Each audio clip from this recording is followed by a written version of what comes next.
Yeah, that was just bad. 1978 was supposed to be television's year of spectacle. Fresh off Star Wars fever and Roots' record-breaking success, the big three networks opened their wallets wide, chasing the next blockbuster. They hired A-list talent, built elaborate sets, and promised viewers cinematic experiences in their living rooms. The result? A graveyard of expensive failures. We're counting down shows that crashed and burned despite big budgets, bigger promises, and star power that couldn't save them from cancellation. Let's start the countdown. Number 14, The Waverly Wonders. Former NFL superstar Joe Namath tried pivoting to prime time with this sitcom about a washed-up pro basketball player coaching a terrible high school team. The premise sounds harmless enough, but NBC poured serious money into landing Broadway Joe, hoping his charisma would translate to Thursday nights. It didn't. Namath was wooden. The scripts were formulaic, and audiences who'd watched him guarantee Super Bowl victories weren't interested in watching him fumble through laugh lines. The Waverly Wonders lasted all of 4 episodes before NBC pulled the plug in October of 1978. The network reportedly paid Namath $50,000 per episode, astronomical for a sitcom at the time, making this one expensive experiment in athlete-to-actor alchemy that absolutely failed. Trivia note: this show was created by William Bickley and Michael Warren, who'd later find success with Perfect Strangers. They learned valuable lessons from this disaster. Number 13, The American Girls. CBS envisioned this as Route 66 with women. 2 female reporters traveling cross-country chasing stories in the 1890s. The network invested heavily in period costumes, location shooting, and elaborate set pieces, betting audiences would embrace empowered female leads in a Western setting. They guessed wrong. The show premiered in September and was gone by November, lasting just 7 episodes. Critics called it confused. Was it a feminist statement or a fluffy adventure? The tone never gelled, and the expensive production values couldn't mask weak storytelling. CBS hemorrhaged money on location shoots that delivered minimal returns. Trivia note: Priscilla Barnes, who'd later replaced Suzanne Summers on Three's Company, appeared in the series. I guess at least someone's career survived. Before we continue this expensive disaster parade, hit that like button if you're enjoying this trip through TV's graveyard, and subscribe to Primetime 70s. We've got more forgotten flops, hidden gems, and 70s nostalgia coming your way. Number 12, Quark. Get Smart creator Buck Henry brought his satirical genius to science fiction with Quark, a space comedy that NBC hoped would capitalize on the Star Wars craze. The network funded elaborate special effects, futuristic sets, and a cast that included Richard Benjamin as an interstellar garbage collector. The problem? Sci-fi fans wanted adventure, not jokes about trash. Comedy fans didn't care about space. Quark premiered in May 1978 as a pilot, got picked up for a short run, and was dead by April 1978 after just 8 episodes. NBC's investment in effects and sets never paid off. Turns out, satirizing a genre works better when that genre isn't still white-hot in theaters. Trivia note: the show featured twin actresses playing Betty 1 and Betty 2, identical crew members. It was weird, it was clever, but absolutely nobody watched. Number 11, Apple Pie. The creators of The Mary Tyler Moore Show tried launching a period sitcom set in 1933 Kansas City about a lonely hairdresser who hires actors to pose as her perfect family. ABC, trusting the creative pedigree, greenlit a lavish production with period-accurate sets, costumes, and an ensemble cast. Apple Pie premiered on September the 23rd of 1978. It was canceled by September the 30th. 2 episodes. That's it. The premise was too quirky. The Depression-era setting felt gloomy despite comedic intentions, and audiences simply didn't show up. ABC's investment in period production design became instant write-offs. Trivia: this remains one of the fastest cancellations in network history. Even legendary producers can't overcome a bad premise executed at the wrong time. Number 10. The Eddie Capra Mysteries. NBC wanted sophisticated mystery programming with film-quality production values. They got The Eddie Capra Mysteries, starring Vincent Baghetta as a lawyer detective with a photographic memory. The network funded location shooting, complex mysteries, and sleek cinematography designed to compete with theatrical releases. Viewers didn't care, though, about production values when the mysteries themselves were convoluted and the lead lacked charisma. The show premiered in September of 1978 and limped to January of 1979, managing 13 episodes before NBC admitted defeat. All that money spent on making it look expensive couldn't compensate for stories that felt like rejected Columbo scripts. Trivia note: Ken Swofford, who played Capra's investigator friend, had better luck in TV later. The show's failure taught NBC that slick production can't replace compelling characters. Number 9. The Man from Atlantis. Patrick Duffy played the last survivor of Atlantis with webbed hands, gills, and superhuman swimming abilities. NBC invested heavily in underwater filming, special effects, and Duffy's physical transformation into an amphibious hero. The pilot movie in 1977 did well enough to justify a series order for 1978. Then reality hit. Underwater filming was expensive, time-consuming, and limited storytelling options. The show burned through its budget quickly, while ratings sank faster than Atlantis itself. NBC canceled it after 13 episodes, having spent millions on aquatic effects that looked dated almost immediately. Trivia note: Duffy famously wore special contact lenses and swam with a distinctive dolphin kick technique.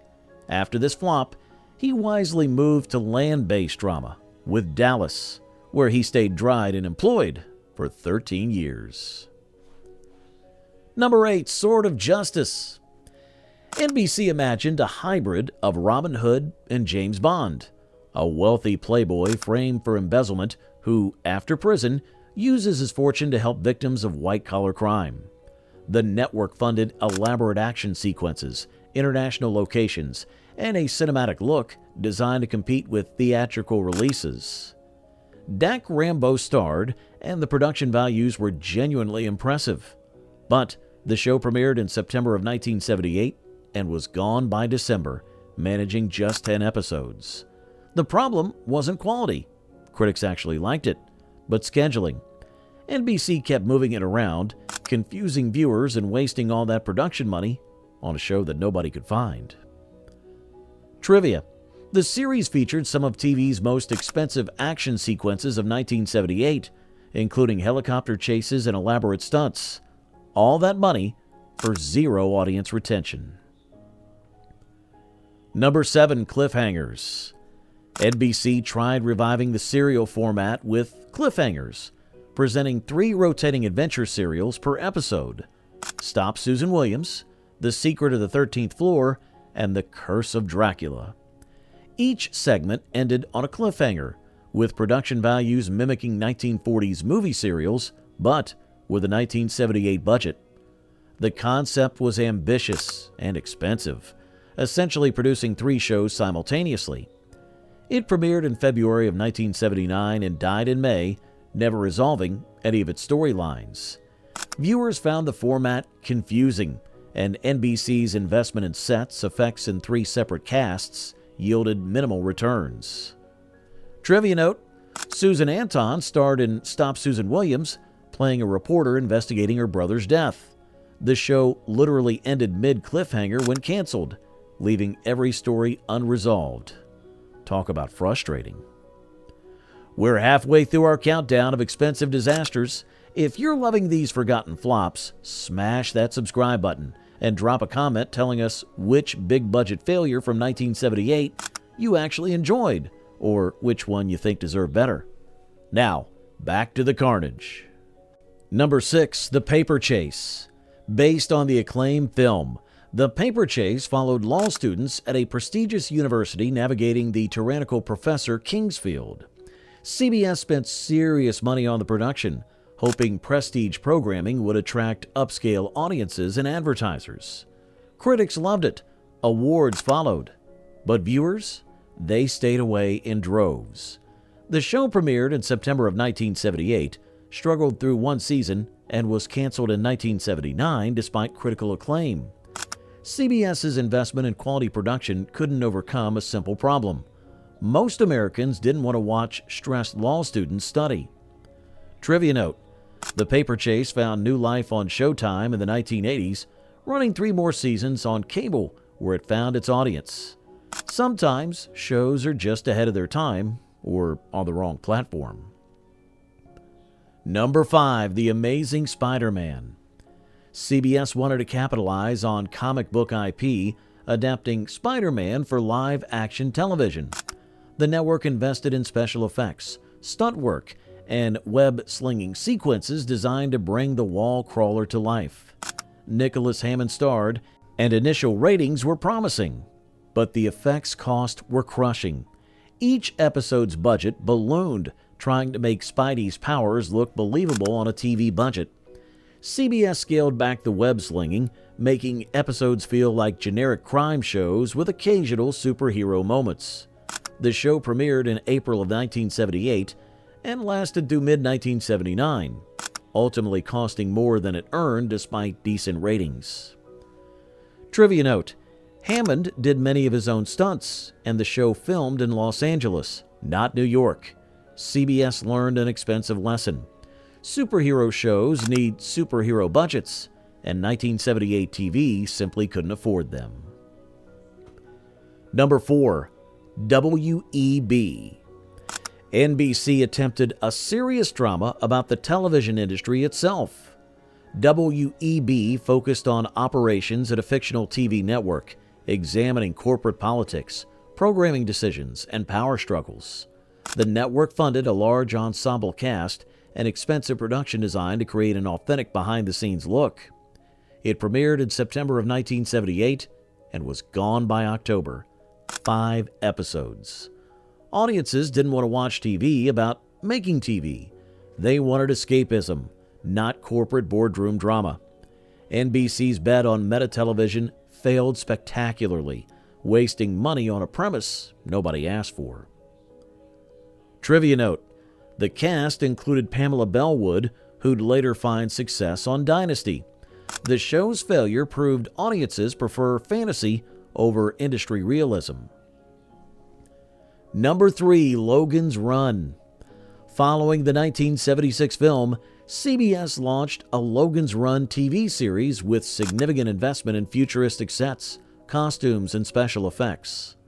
The premise: survivors fleeing a society that kills people at 30, had built-in drama and a ready-made fan base. But the show premiered in September of 1977, continuing into 1978, and CBS quickly realized the costs were unsustainable. Each episode required extensive effects work and elaborate sets, while ratings were merely okay. The network canceled it after 14 episodes, having spent millions on a sci-fi property that couldn't compete with Star Wars fever.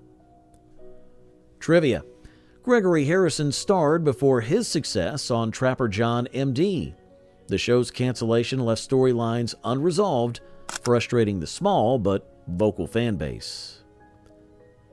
Number 2, Battlestar Galactica.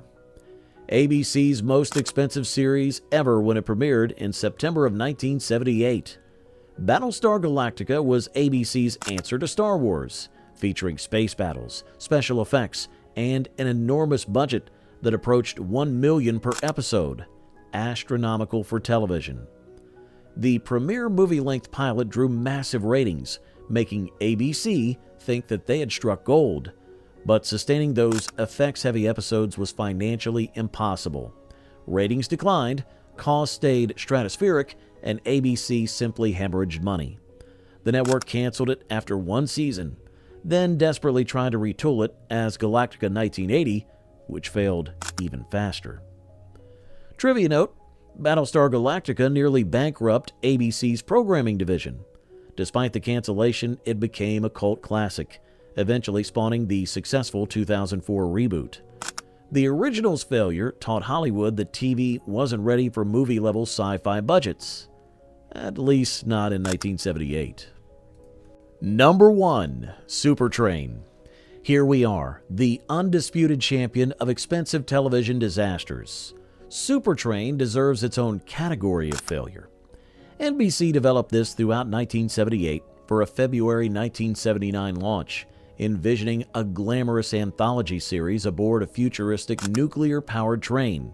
They built a massive train set, created an entire production infrastructure around it, and spent over $1 million just on physical construction. Each episode cost $300,000 to $400,000, more than most shows' entire season budgets. The premiere was a catastrophe. The train looked like a toy despite the cost. The swimming pool, shopping arcade, and luxury accommodations felt cheap and unconvincing. Guest stars looked embarrassed. Stories were boring. Critics savaged it. Audiences ignored it, and NBC panicked. They retooled desperately, replacing producers, recasting characters, and throwing more money at the problem. Nothing worked. By May of 1979, Supertrain was canceled, having cost NBC approximately $10 million, making it the most expensive flop in television history up to that point. Trivia note: NBC President Fred Silverman's career never recovered from Supertrain. The train set was dismantled and sold for scrap. No footage was reused for other shows. It was too distinctive and too associated with failure. Supertrain became a punchline, a cautionary tale, and the definitive example of network hubris.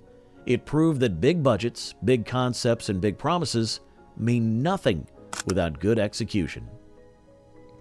1978 taught networks painful lessons about excess, ego, and the limits of throwing money at problems. These 15 shows represents millions of dollars in wasted production budgets, careers derailed, and executives fired. Which of these expensive disasters do you remember? Drop a comment below. We read every one of them. And if you enjoyed this countdown, give us a like, subscribe for more forgotten TV history, and hit that notification bell. We've got way more 1970s flops, hidden gems, and retro nostalgia coming your way.